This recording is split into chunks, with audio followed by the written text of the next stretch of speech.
യുവാവിനെ കൂറ്റൻ തിമിംഗലം വിഴുങ്ങുന്നു. ഉടൻ തന്നെ തിരിച്ചു തുപ്പുന്നു.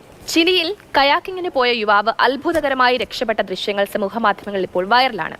ഒരു ഞെട്ടലോടെ അല്ലാതെ നമുക്ക് ഈ വീഡിയോ കാണാനാകില്ല. രക്ഷപ്പെട്ടെന്ന് വിശ്വസിക്കാൻ പോലും കുറേ നേരത്തേക്ക് യുവാവിന് കഴിഞ്ഞില്ല എന്നതാണ് വാസ്തവം.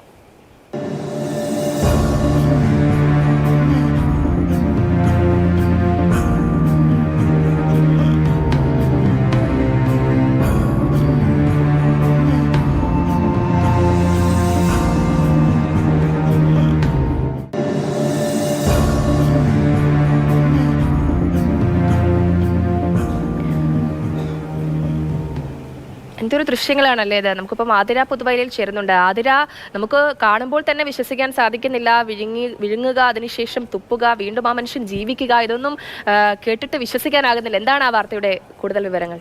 ജയലക്ഷ്മി, ആദ്യം ഈ വീഡിയോ കണ്ടപ്പോൾ അത്ഭുതകരവും അതോടൊപ്പം കൂടി തന്നെ എനിക്ക് പേടിയാണ് തോന്നിയത്. ആ യുവാവിൻ്റെ സ്ഥാനത്ത് ഞാൻ വല്ലതായിരുന്നെങ്കിൽ പേടിച്ചിട്ട് എന്തെങ്കിലും ഉറപ്പായിട്ടും സംഭവിച്ചു പോയേനെ. ഇത് ചിലിയിലാണ് ഈ സംഭവം നടന്നത്. യുവാവിൻ്റെ പേര് ആഡ്രിയാൻ എന്നാണ്. ആഡ്രിയാനും ആഡ്രിയാൻ്റെ പിതാവും കൂടി കയാക്കിങ്ങിനൊക്കെ ഇങ്ങനെ സമുദ്രത്തിൽ സ്ഥിരം പോകുന്ന ആൾക്കാരാണ്.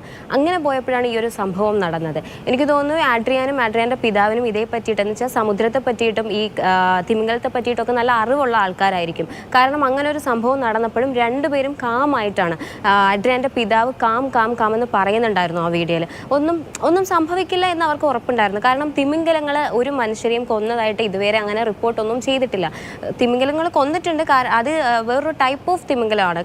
ഒരു കില്ലർ തിമിംഗലം എന്നൊക്കെ പറയുന്ന ഓർക്ക പോലുള്ള തിമിംഗലങ്ങളാണ് എന്തെങ്കിലും ഒരു അബദ്ധം വച്ചാൽ ഇങ്ങനെയുള്ള അപകടങ്ങളൊക്കെ സംഭവിച്ചിട്ടുള്ളത്. പിന്നെ തിമിംഗലങ്ങളുടെ പ്രത്യേകത പറയുകയാണെങ്കിൽ ഇതിങ്ങനെ പൊങ്ങുന്നത് കുറച്ച് ചില കാര്യങ്ങൾക്ക് വേണ്ടിയിട്ടാണ്. ഒന്ന് എൻ്റർടൈൻമെൻറ്റ്, രണ്ടാമത്തേന്ന് വെച്ചാൽ അതിനെ ഈ കൂട്ടത്തിൽ നിന്ന് ഒറ്റപ്പെട്ടു പോകുമ്പോൾ അത് അറിയിക്കാൻ വേണ്ടിയിട്ട്, പിന്നെയുള്ള മൂന്നാമത്തെ കാര്യം അതിൻ്റെ ഇര തേടിയിട്ടാണ്. അപ്പോൾ എനിക്ക് കൂടുതലും ആൾക്കാർ ഇതിൽ റിപ്പോർട്ട് വന്നിട്ടുള്ളതെന്ന് വെച്ചാൽ ഇത് ഇര തേടി പൊങ്ങിയപ്പോൾ ഈ കയാക്കിംഗ് ബോട്ട് കണ്ടപ്പം അത് അതിൻ്റെ ഇരയാണെന്ന് അതിനെ തോന്നി. എന്നുവെച്ചാൽ കയാക്കിംഗ് ബോട്ടും ആ ഒരു അതിൻ്റെ ഇരയും മീനൊക്കെ ആണെന്ന് വിചാരിച്ചു. അതിൻ്റെ രണ്ടിൻ്റെയും ഷേപ്പ് ഒരേപോലെയാണല്ലോ. അപ്പോൾ അങ്ങനെ തോന്നി, അങ്ങനെ വിചാരിച്ചിട്ടാണ് ഇത് ഈ പുള്ളിനെയും ഈ കയാക്കിംഗ് ബോട്ടും കൂടി എടുക്കുന്നത്. പക്ഷേ എടുത്ത് കുറച്ച് ഒരു 5-6 സെക്കൻഡേ വായ്ക്കുള്ളിൽ വെച്ചുള്ളൂ. അപ്പോഴത്തേക്ക് മനസ്സിലായി ഇത് തൻ്റെ ഇരയല്ലാന്ന് മനസ്സിലായപ്പോൾ തന്നെ തിരിച്ചു തുപ്പയും ചെയ്തു. അതാണ് എന്തോ ആ യുവാവിന് ഒരു രണ്ടാം ജന്മം. യുവാവിന്റെ മനസാന്നിധ്യവും എടുത്തു പറയേണ്ടത് തന്നെയാണല്ലേ ആതിര. സാധാരണ അതിന് പറഞ്ഞതുപോലെ തന്നെ നമ്മൾ ഇത്തരം പ്രതിസന്ധികളൊക്കെ ഉണ്ടാകുമ്പോൾ ഭയപ്പെടുകയാണ് പതിവ്.